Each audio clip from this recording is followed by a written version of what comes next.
Movie के start में हमें एक बच्चा देखने को मिलता है जो कि एक मैजिक स्पेल की प्रैक्टिस कर रहा है। इस बच्चे का नाम यिंगमिंग है और ये एक प्रोटेक्शन स्पेल की प्रैक्टिस कर रहा है। ये स्पेल एक मास्टर बनने के लिए बहुत जरूरी है। यिंगमिंग से ये स्पेल हो नहीं पाता, जिसके बाद वो अपने मास्टर से कहता है कि ये स्पेल मुझसे नहीं होगा। इस बात पे मास्टर उसको कहते हैं कि अगर तुम्हारी लाइफ में कोई ऐसा है जिसको तुम प्रोटेक्ट करना चाहते हो तो उसके बारे में सोच के इसकी प्रैक्टिस करो। फिर दिखाते हैं कि इस स्पेल की प्रैक्टिस करते करते यिंगमिंग बड़ा हो जाता है। इतने साल गुजरने के बाद भी जब वो ये स्पेल नहीं कर पाता तो वो अपने मास्टर से कहता है कि हमें इस प्रोटेक्शन स्पेल की जगह टेलीपोर्टेशन स्पेल की प्रैक्टिस करनी चाहिए। मास्टर जानते हैं कि यिंगमिंग को टेलीपोर्टेशन स्पेल तो आता है, तो वो इसकी इस ऑफर को रिजेक्ट कर देते हैं। मास्टर उसे बताते हैं कि किसी भी पावरफुल एनिमी को हराने के लिए सिर्फ टेलीपोर्टेशन स्पेल काफी नहीं होगा, इसके साथ ही साथ एक अच्छा मास्टर बनने के लिए उसको प्रोटेक्शन स्पेल सीखना बहुत जरूरी है। अभी ये दोनों बातें कर ही रहे होते हैं कि वहाँ की प्रोटेक्शन वॉल टूटने लगती है। इसके बाद मास्टर समझ जाते हैं कि ये शैतानी सांप का साया है। इस सांप को देखते ही मास्टर यिंगमिंग को किसी दूसरी डायमेंशन में ट्रांसपोर्ट कर देते हैं और इसके बाद अपनी 3 गार्डियन स्पिरिट्स को बुलाते हैं। ये तीनों गार्डियन स्पिरिट्स यहाँ मास्टर की हेल्प करने के लिए आते हैं। यहाँ 2 गार्डियन स्पिरिट्स उस प्रोटेक्टिव वॉल को बचाने की कोशिश करते हैं और एक गार्डियन स्पिरिट मास्टर को प्रोटेक्ट करती है, पर इन 3 गार्डियन स्पिरिट्स की हेल्प का कोई फायदा नहीं होता और प्रोटेक्टिव वॉल टूट जाती है। इतने में वहाँ पर यिंगमिंग बाकी स्टूडेंट्स को लेकर पहुंच जाता है। वो सांप इन सब पे हमला करने ही वाला होता है कि मास्टर जी सब स्टूडेंट्स को कहते हैं कि वो प्रोटेक्शन स्पेल यूज करें। जहाँ बाकी स्टूडेंट्स प्रोटेक्टिव स्पेल इस्तेमाल करने लगते हैं, यिंगमिंग मास्टर की बात नहीं सुनता और टेलीपोर्टेशन स्पेल यूज करने लगता है। यहाँ सांप यिंगमिंग पे अपना जहरीला अटैक करने ही लगता है। मास्टर यिंगमिंग के सामने आके उसको बचा लेते हैं। यहीं दूसरी तरफ मास्टर का एक गार्डियन स्पिरिट खुद को सैक्रिफाइस करके सांप को मार देता है। अब यिंगमिंग अपने मास्टर की डेथ से बहुत परेशान है और बहुत ही ज्यादा दुखी कि उसकी वजह से उसके मास्टर के पूरे जिस्म में जहर फैल रहा है। मास्टर मरने से पहले यिंगमिंग को इस सांप की सच्चाई बताते हैं। वो बताते हैं कि कैसे 300 साल पहले इंसानों की ही लालच की वजह से ये सांप जन्म लेता है। इस सांप को कैद करने के लिए 4 मास्टर सामने आए थे जो मिल के इस सांप को इंपीरियल सिटी में कैद करते हैं, जो कि अब भी इंपीरियल सिटी की रानी की बॉडी में कैद है और उसकी प्रोटेक्शन 4 स्टोन गार्डियंस करते हैं और वो फिलहाल स्टैचू की शक्ल में सोए हुए हैं। ये है dragon statue, turtle statue, bird statue और टाइगर स्टैचू। और जब भी ये सांप वहां से निकलने की कोशिश करेगा तो 4 मास्टर्स को जाकर इन 4 स्टैचूज को जगाना होगा। वहां दूसरी तरफ दिखाते हैं कि इंपीरियल सिटी की क्वीन अब बहुत ही ज्यादा परेशान हो गई है क्योंकि उसको पता चल गया है कि शैतानी सांप जाग चुका है। अब यिंगमिंग इंपीरियल सिटी में आ पहुंचा है। वहां उसको गेट पर एक आदमी नजर आता है जो कि एक बांसुरी बजा रहा होता है। ये असल में एक मास्टर है और इसका नाम है बुया। तभी इनको एक और मेलोडी की आवाज आती है जिनका ये दोनों मिलकर पीछा करने लगते हैं। काफी देर पीछा करने के बाद उनको पता चलता है कि ये मेलोडी बेसिकली एक डीमन यानी कि शैतान बजा रहा है। बुया उससे पूछता है कि तुम्हारी हिम्मत कैसे हुई ये बांसुरी चुराने की, क्योंकि ये बांसुरी हमारे राजा की है। यहाँ ये डीमन इनको बताता है कि जब उसकी दोस्त जिंदा थी तो वो महल में गाने गाया करती थी और वो अक्सर इसी धुन को बजाया करती थी। मुझे बस उसकी याद में ये धुन सुननी थी। बुया को शैतानों से सख्त नफरत थी। यहाँ पर वो शैतान को मारने ही वाला होता है कि यिंगमिंग उसको बचा लेता है। यहाँ यिंगमिंग बुया को बताता है कि ये एक डीमन तो जरूर है पर इतना भी कोई बुरा नहीं कि तुम उसको मार दो। बुया यिंगमिंग से कहता है कि ये एक शैतान है और बहुत बुरा है, इसको अच्छाई और प्यार के बारे में क्या पता। यिंगमिंग कहता है कि क्यों नहीं, इसको क्यों नहीं पता होगा। इन्हीं बातों की वजह से यिंगमिंग और बुया में लड़ाई हो जाती है। लड़ाई में यिंगमिंग उसको हरा देता है जिसके बाद बुया वहां से चला जाता है। बेसिकली बुया को इंपीरियल सिटी में उसी सांप से लड़ने के लिए बुलाया गया था क्योंकि वो उन मास्टर्स में से एक मास्टर था, लेकिन ना यिंगमिंग को इस बात का पता होता है और ना ही बुया को। इसके बाद वो डीमन यिंगमिंग से कहता है कि मास्टर जी आप मुझे अपना गुलाम बना लें। अब यिंगमिंग इस डीमन को अपना गार्डियन स्पिरिट बना लेता है और इसका नाम रख देता है किलिंग स्टोन। अब नेक्स्ट सीन में हमें क्वीन का महल दिखाते हैं जहाँ पर 3 मास्टर जमा हो चुके हैं, यिंगमिंग, बुया और यांग पिंग, बट चौथा मास्टर हांगरू यहाँ पर अब नहीं है। और यहाँ पर ही यिंगमिंग और बुया को पता चलता है कि ये दोनों मास्टर्स हैं। यहाँ पर यिंगमिंग की महल के प्रीस्ट से भी मुलाकात होती है, जो कि वहाँ की रानी का बॉडीगार्ड भी है। ये प्रीस्ट इनको बताता है कि गार्डियन एंजल्स को जगाने के लिए रिचुअल कल किया जाएगा और ये लोग आज आराम करने के लिए जल्दी सो जाएं। यहाँ यिंगमिंग देखता है कि इस प्रीस्ट की शक्ल उसके मास्टर से बहुत ज्यादा मिलती है। अब नेक्स्ट सीन में दिखाते हैं कि सुबह इन सब मास्टर्स की मुलाकात प्रिंसेस से होती है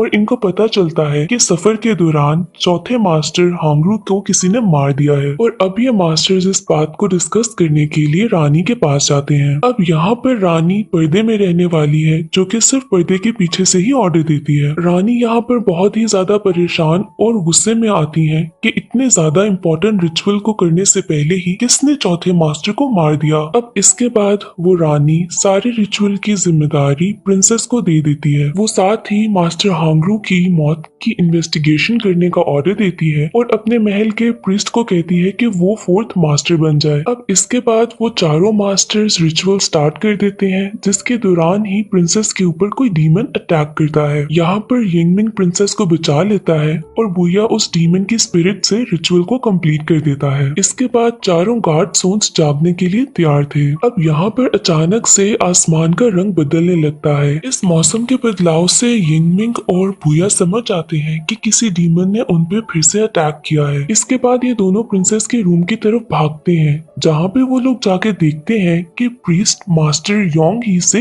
लड़ रहा है। प्रीस्ट का कहना था कि मास्टर लोंग ही क्वीन को मारना चाहते हैं, पर लोंग ही इस बात पे इनकार कर देती है। इसके बाद इन चारों की लड़ाई शुरू हो जाती है। इस लड़ाई के दौरान लोंग ही हे डीमन के हाथों मारी जाती है, पर मरने से पहले लोंग ही यिंगमिंग को रानी के बारे में कुछ बताती है, पर ये बात अच्छी तरीके से यिंगमिंग नहीं सुन पाता। अब अगली सुबह बुया और यिंगमिंग मिलते हैं, जहाँ बुया उसको बताता है कि उससे प्रीस्ट पर शक है, लेकिन यिंगमिंग का कहना कुछ और है। वो बताता है कि उसको उल्टा रानी पर ही शक है। यहाँ ये दोनों एक दूसरे के अगेंस्ट होकर ही अपनी अपनी इन्वेस्टिगेशन शुरू कर देते हैं। अब यिंगमिंग अपने रूम में जाता है तो देखता है कि प्रिंसेस उसकी सॉर्ड को चुराने की कोशिश कर रही है। ये वो सॉर्ड है जो कि मास्टर ने यिंगमिंग को दी थी और इसी सॉर्ड से उस सांप को मारा जा सकता था। यहाँ यिंगमिंग प्रिंसेस से पूछता है कि वो उसकी सॉर्ड को क्यों चुरा रही थी, बट इससे पहले कि प्रिंसेस यिंगमिंग को कुछ बताती, वहाँ हेयर डीमन आकर प्रिंसेस पे हमला कर देती है। यहाँ ये हेयर डीमन यिंगमिंग को बताती है कि वो इस बात के लिए 60 ईयर्स से इंतजार कर रही थी और उसी के पास से यिंगमिंग को रानी की एक तस्वीर मिलती है, जिसमें वो बिल्कुल प्रिंसेस जैसी नजर आ रही है। इसको देख के यिंगमिंग सारी बात समझ आता है और वो इसके बाद बुया के पास जाता है कि वो सारी बात उसको बताए। यहाँ पर बुया प्रिस्ट के पास पहुंचा होता है उससे इन्वेस्टिगेशन करने के लिए। यहाँ यिंगमिंग देखता है कि बुया जमीन पर गिरा हुआ है और वहाँ से प्रिस्ट भाग चुका है। यहाँ यिंगमिंग बुया को उठाता है और ये दोनों महल से बाहर जाते हैं। वहाँ पर उनको प्रिंसेस और प्रीस्ट दोनों मिलते हैं। बुया प्रिंसेस से पूछता है कि उसने और प्रीस्ट ने रानी को धोखा क्यों दिया। यहाँ पर यिंगमिंग उसको बताता है कि ये प्रिंसेस नहीं बल्कि रानी ही है, यानी कि प्रिंसेस ही रानी है और रानी ही प्रिंसेस है, और जिसको उन्होंने पर्दे में देखा था वो रानी नहीं बल्कि रानी का स्टैचू था, जिसको प्रीस्ट कंट्रोल कर रहा था। आखिर ये सब कुछ चल क्या रहा है? तो बात दरअसल ये है कि जब उस सांप ने इंपीरियल सिटी पे हमला किया था तो उन 4 मास्टर्स ने सांप को हरा दिया था, जिसके बाद रानी यानी कि प्रिंसेस यांगपिंग ने उस सांप को अपनी बॉडी में कैद कर लिया था, जिसके बाद वो इमॉर्टल हो गई और उसके बाद से उनकी उम्र नहीं बदली। अब रानी को उस सांप को अपने अंदर कैद करने के लिए खुद को भी इंपीरियल सिटी में कैद करना था और वो कभी भी अपने महल से बाहर नहीं जा सकती थी। तो अब इतने सालों से महल में रह रहकर प्रिंसेस को नाउमीदी सी होने लगी थी और वो बहुत ही ज्यादा उदास हो गई थी। इसके बाद महल में आते हैं यिंगमिंग के मास्टर, जिनके आने की वजह से प्रिंसेस का दिल बहल गया, बट वो वहाँ पर हमेशा के लिए नहीं रह सकते थे और उनको वहाँ से जाना पड़ता है। लेकिन प्रिंसेस उदास ना हो तो वो मास्टर उनको एक गार्डियन एंजल देते हैं, जो कि बिल्कुल उन जैसा दिखता है और वो गार्डियन एंजल कोई और नहीं बल्कि वो प्रीस्ट ही था। अब प्रिंसेस को तो यही लगता है कि प्रीस्ट वही मास्टर है, पर वो कोई और नहीं गार्डियन एंजल ही है। अब कुछ अरसे के बाद प्रीस्ट प्रिंसेस से कहता है कि वो इमॉर्टल होना चाहता है और क्योंकि प्रीस्ट बिल्कुल मास्टर जैसा लगता है, प्रिंसेस बात मान लेती है। लेकिन इस बात के लिए उसको अपनी बॉडी से वो सांप निकालना होगा जिसको उसने काफी अरसे से अपने जिस्म में कैद करके रखा था। इसके बाद उस सांप को प्रीस्ट को अपनी बॉडी में कैद करना होगा जिससे वो इमॉर्टल हो जाएगा। ये बात सुनने के बाद यिंग मिंग और बुया उन प्रीस्ट के ऊपर हमला कर देते हैं। यहाँ प्रीस्ट उन पर टेलीपोर्टेशन स्पेल यूज करता है, बट जैसे कि हमें पता है कि यिंग मिंग की टेलीपोर्टेशन स्पेल बहुत स्ट्रॉन्ग है, वो उनके स्पेल से बच जाता है। दूसरी तरफ हमें दिखाते हैं कि प्रिंसेस की बॉडी में बहुत ज्यादा पेन स्टार्ट हो गई है, जिसका मतलब ये है कि वो सांप उनकी बॉडी से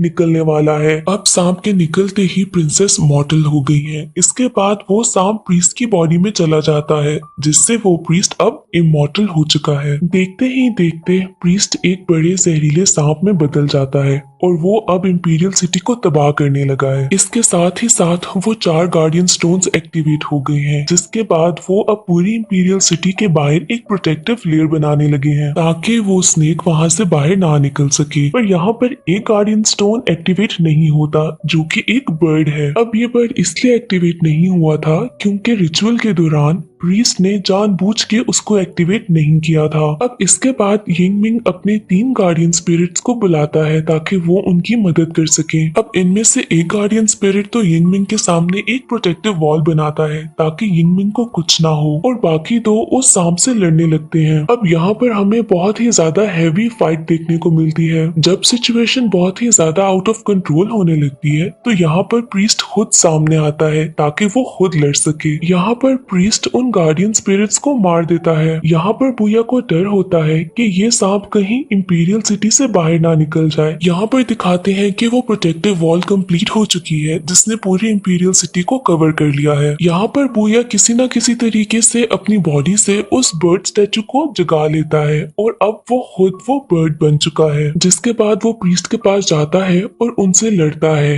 अब यहाँ पर इन दोनों के बीच में एक जबरदस्त लड़ाई होती है। दूसरी तरफ यिंग मिंग प्रिंसेस के पास जाता है और उसको सब कुछ सच बता देता है कि कैसे ये वो मास्टर नहीं है बल्कि वो प्रीस्ट सिर्फ एक गार्डियन एंजल है। इसके बाद यिंग मिंग अपनी पावर से प्रिंसेस को आखिरी दफा अपने मास्टर से मिलवाता है। यहाँ वो मास्टर प्रिंसेस को सब कुछ सच बताता है और बताता है कि कैसे उसने गलत किया और साथ ही वो एशेस में बदलने लग जाता है। इसके बाद प्रिंसेस समझ आती है कि अब वो मास्टर इस दुनिया में नहीं रहे। इसके बाद यिंग मिंग और प्रिंसेस दोबारा इंपीरियल सिटी में आ जाते हैं जहाँ पर अभी तक बुया और प्रीस्ट की लड़ाई चल रही है। यहाँ यिंग मिंग बुया को बताता है कि ये सांप सिर्फ उसी सॉर्ड से मर सकता है जो कि उसके मास्टर ने उसको दी थी। यहाँ बुया वो सॉर्ड निकालता है, बट इससे पहले कि वो उस प्रीस्ट को मारता, वो प्रीस्ट बुया के हाथ से सॉर्ड गिरा देता है। अब ये तलवार प्रिंसेस उठा लेती है और वो उस प्रीस्ट को धमकी देती है कि अगर उसने ये सब कुछ बंद ना किया तो वो खुद को मार देगी। इसके साथ ही वो सॉर्ड से अपना गला काट देती है और खुद को मार देती है।